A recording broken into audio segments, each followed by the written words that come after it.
Having some issues with my diesel heater. Just wondering if the exhaust is supposed to be glowing red like that.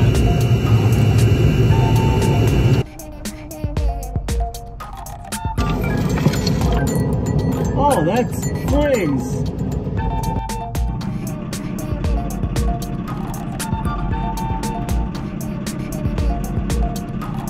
I'm glad I was out here when that happened, because that could have been very bad. Wonderful.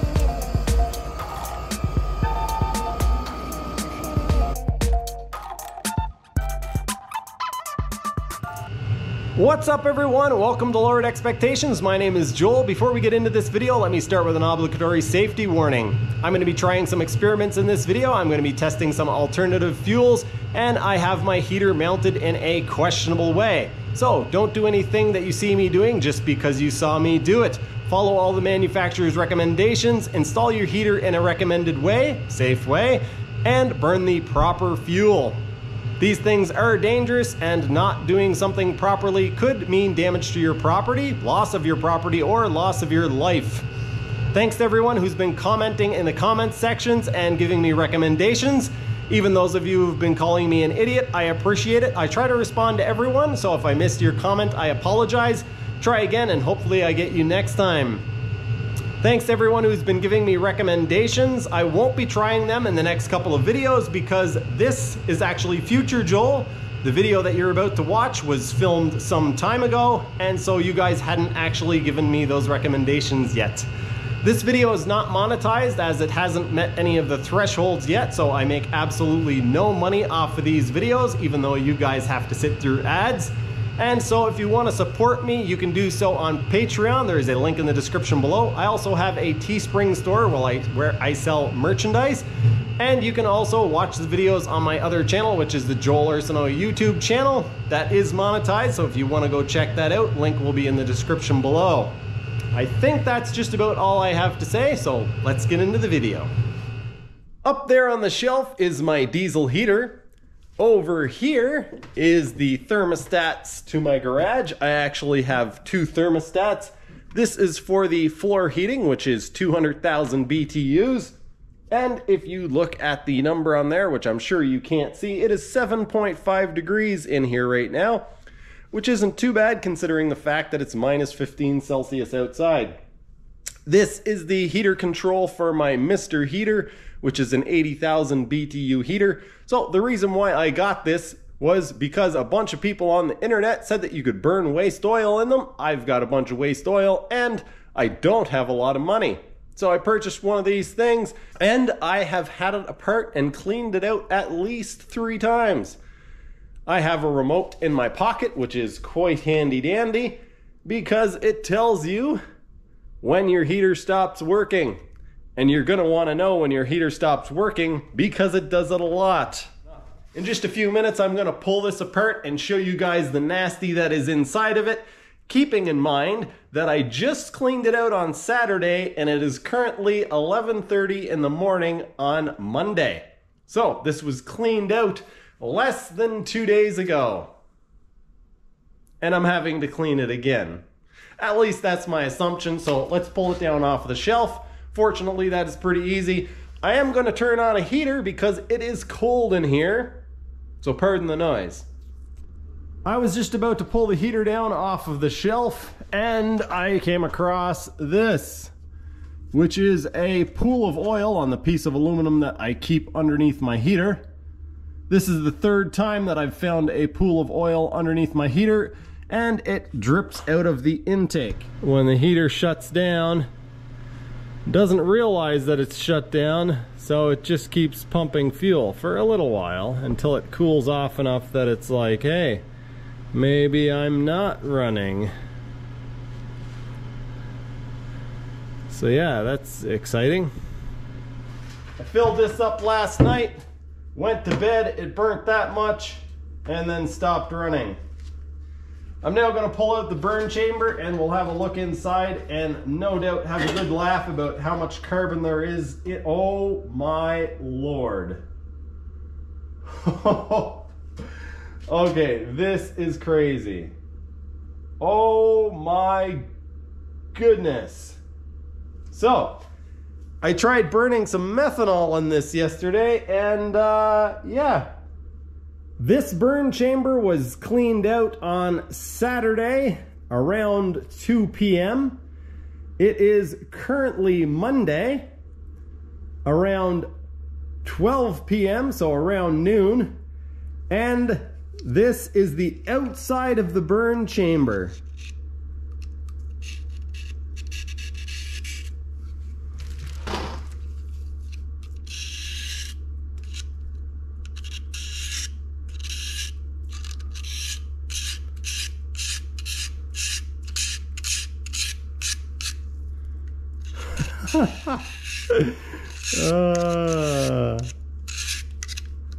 At least it comes off easily off the outside, but I'm guessing it's not the same story inside of the chamber. Yeah, oh my goodness, this is ridiculous. Okay.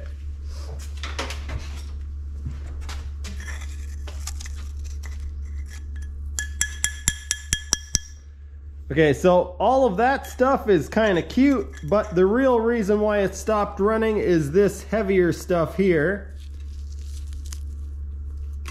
And I doubt you guys will be able to see very well, but down in there, we've got some fairly large chunks and this more white looking stuff.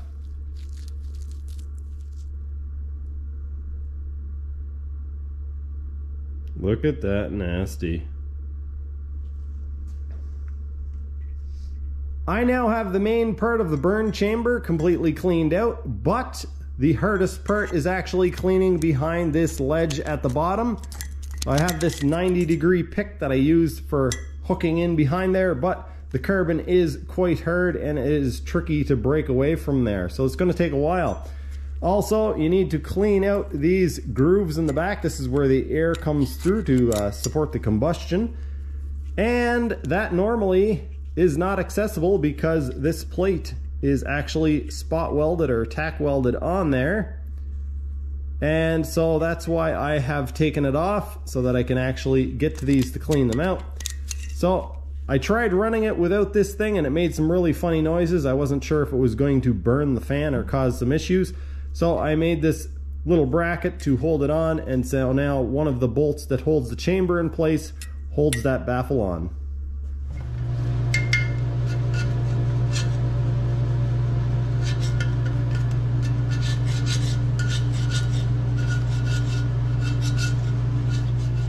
Pardon the noise of my heater.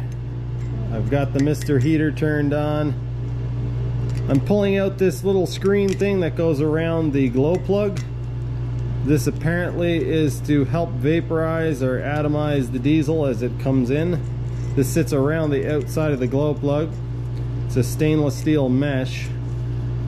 And yeah, everybody else seems to make a big deal of it on the internet, so I thought I would at least point it out. It is a bit tricky to get out. I did get it out, and now I'm going to heat it up with a blowtorch and try to clean it off. Although I don't think it's very dirty. This baffle runs really close to the fan, so when I made this bracket, I had to make sure that it was really low profile, or it was actually making contact with this when you put it together. So if you have to do that, just keep that in mind. Alright, not going to get too fussy with it because, again, this is probably all going to have to come apart in a couple days and be cleaned out again. Alright folks, time for a little bit of a fuel experiment in the diesel heater. I've already tried this once, but I thought I would document it a little better and tell you guys about it. So, inside of this container, I have 2 liters of filtered waste oil, 1.5 liters of diesel, and 500 milliliters of methanol. We're gonna pop this into the heater, and in a few days we're gonna find out, hopefully it lasts a few days, we're gonna find out if this actually burns cleaner or dirtier or maybe the same as diesel. Anyway, we're gonna burn this and find out what it does. This is the remote that it comes with, and Yeah, there's a lot of flicker there. So I'm just going to hold the power button for 2 seconds. You can hear it click and it will start up. It might take a couple of attempts to start because I didn't bleed the fuel system, so there's probably a little bit of air in it. So it's pumping away, but the fuel actually isn't going into the burn chamber, I don't think. We get some light going under there. Oh, there's some smoke coming out. Turn the fan on to pull that away.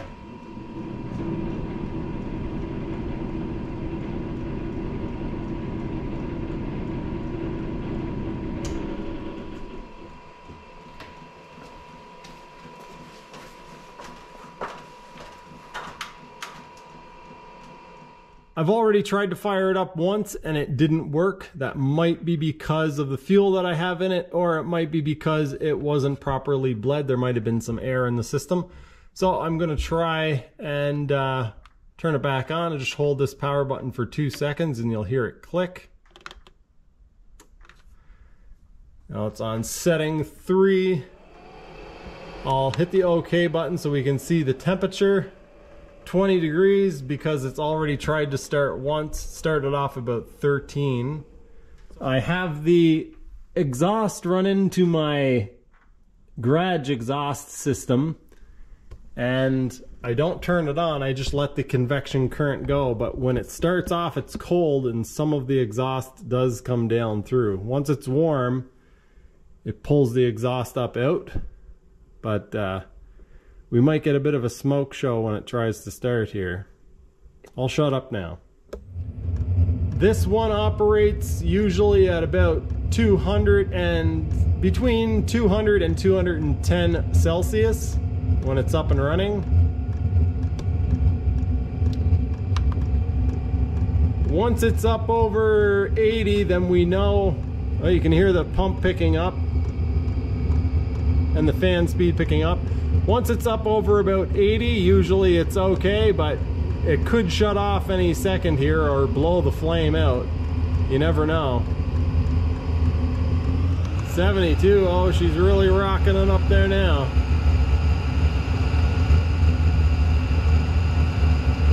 All right, we can be pretty confident now that it's going to keep running. Well, at least for 2 days before it has to be taken apart and cleaned out again.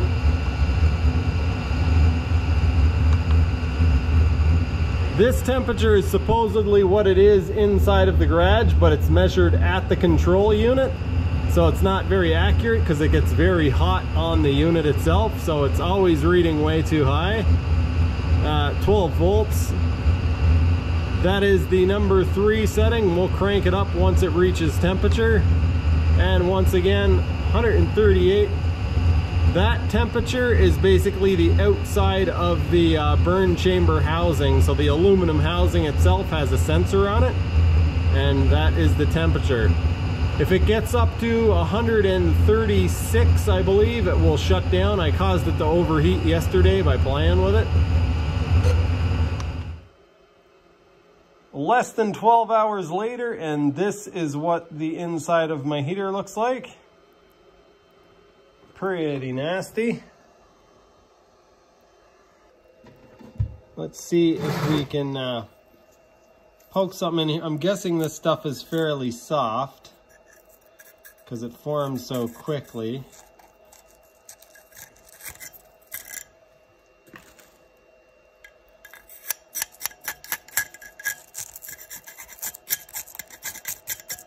Interesting. I scraped out inside of the burn chamber, and this is what was in there.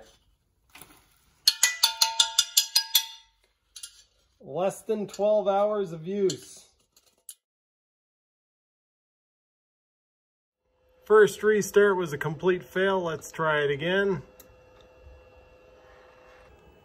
More smoke coming out by the exhaust.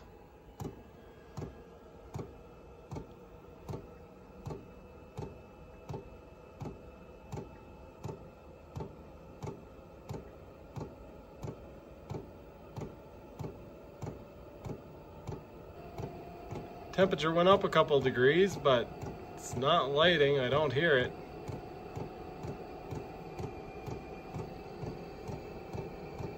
It is currently 10:52 p.m. and I just got this thing working.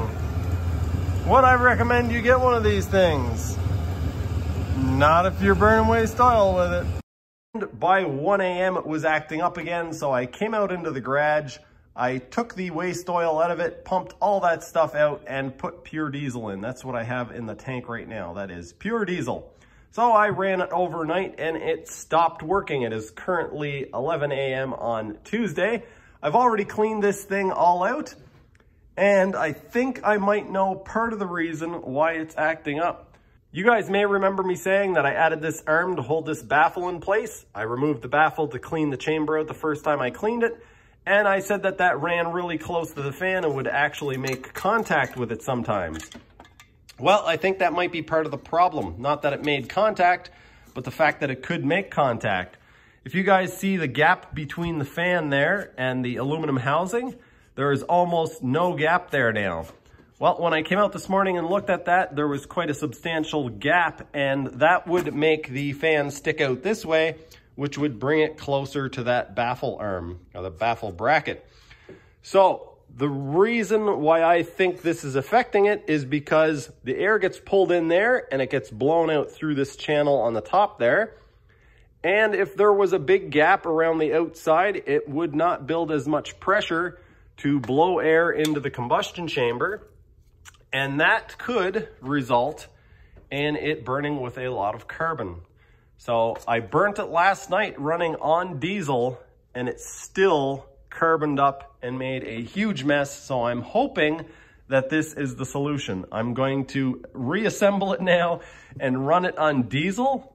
If it works okay on diesel, then I'll switch over and see where or when it gives me problems. Ladies and gentlemen of the jury, I have just shut down the diesel heater. I have been running it on diesel since Monday, and I'm about to take it apart and look inside to see what it looks like. I have also done two things other than just running it on diesel. I have moved the fan in, as you guys would have seen in one of the last clips. And what you didn't see is I actually changed it over to Alpine mode. So this heater has Alpine mode, which basically is altitude compensation. You push and hold a couple of keys, and basically what it does is it leans out the mixture. So diesels will burn hot even if they're burning way too rich. And so I think that's what was going on with my heater. I don't know if I've mentioned it throughout this video, but my heater runs at about 206 to 212 or 206 to 210 Celsius. And I started watching videos and noticing that other people were getting more like 180 something, around that.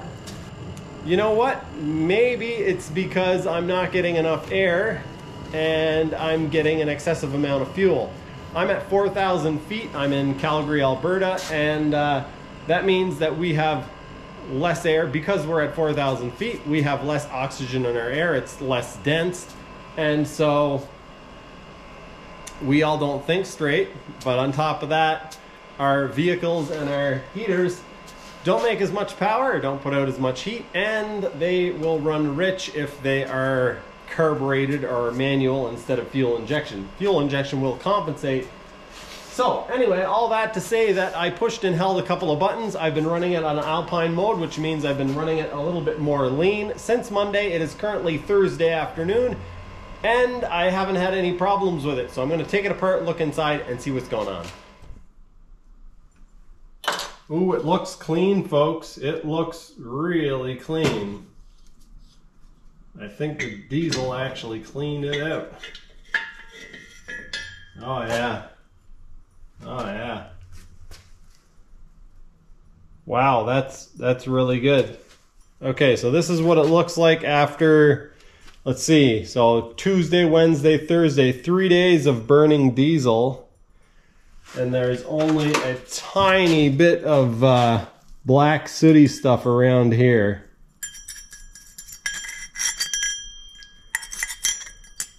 The outside of the chamber is clean. Wow, that's pretty impressive.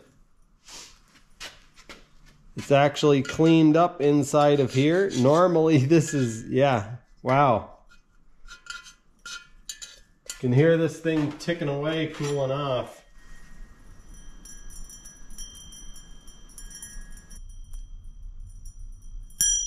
Whoa!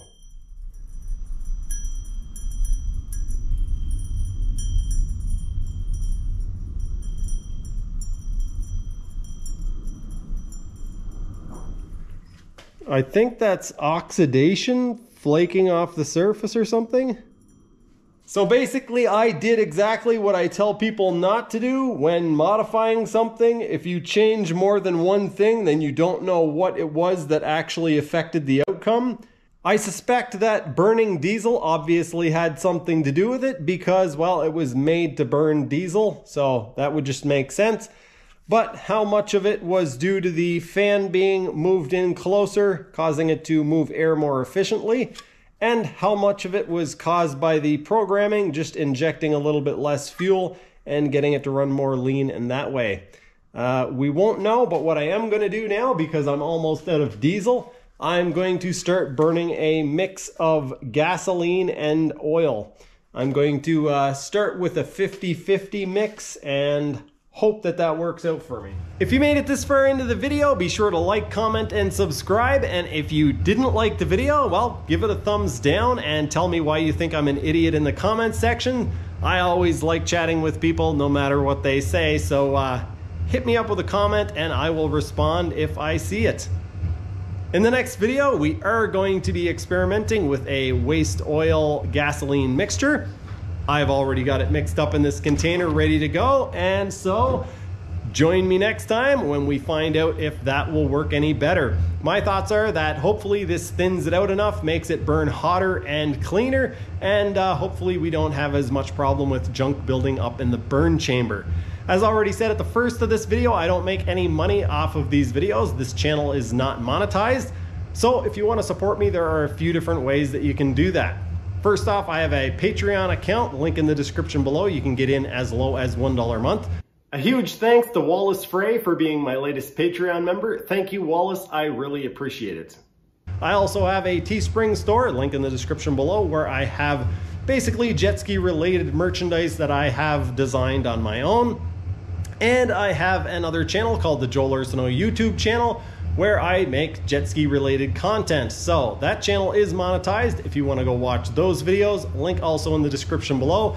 A huge thanks to everyone who's been watching and following and commenting. I really appreciate it. Thanks for all of your advice, and in some upcoming videos I will be trying some of the stuff that you guys recommended. Thanks for watching, and I will see you next time.